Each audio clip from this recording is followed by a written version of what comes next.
सुने छलिए भोला सुने छलिए भोला बड़ दयालु छथि गे बहिना।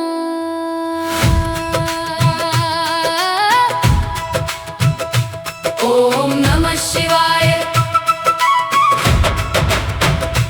ओम नमः शिवाय। कर्पूरगौरं करुणावतारं भवं भवानी सहितं नमामि, भवं भवानी सहितं नमामि। सुने छलिए भोला बड़ दयालु छथि गे बहिना।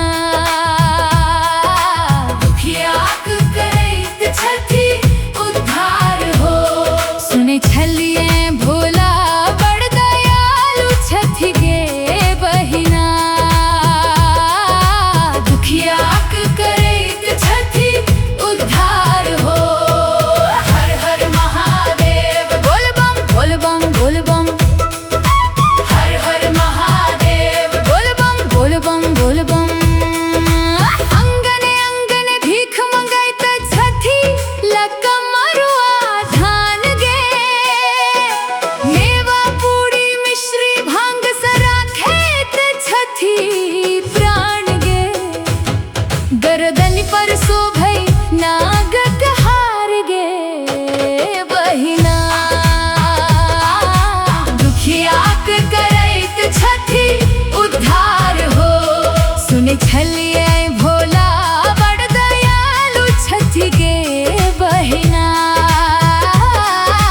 दुखियाक करैत छथि उद्धार हो। हर हर महादेव बोल बम बोल बम बोल बम, हर हर महादेव बोल बम बोल बम बोल बम।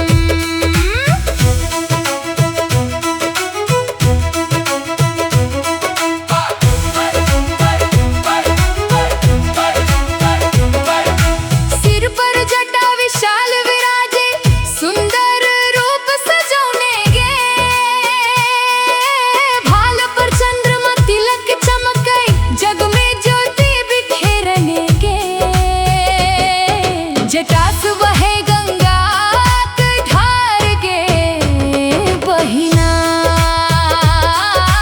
दुखियाक करैत छथि उद्धार हो।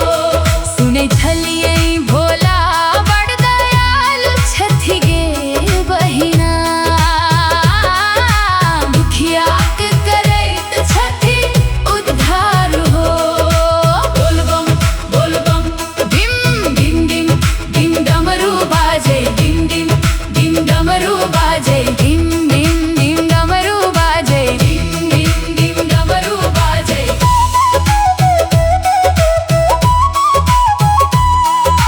बोल बम बोल बम बोल बम। नीलकंठ छठि शिव शंकर तपस्वी रूप धने गे। हाथ में डिम डिम डमरू बाजे अंग में भस्म लगौने गे। जगक करैत छथि उपकार गे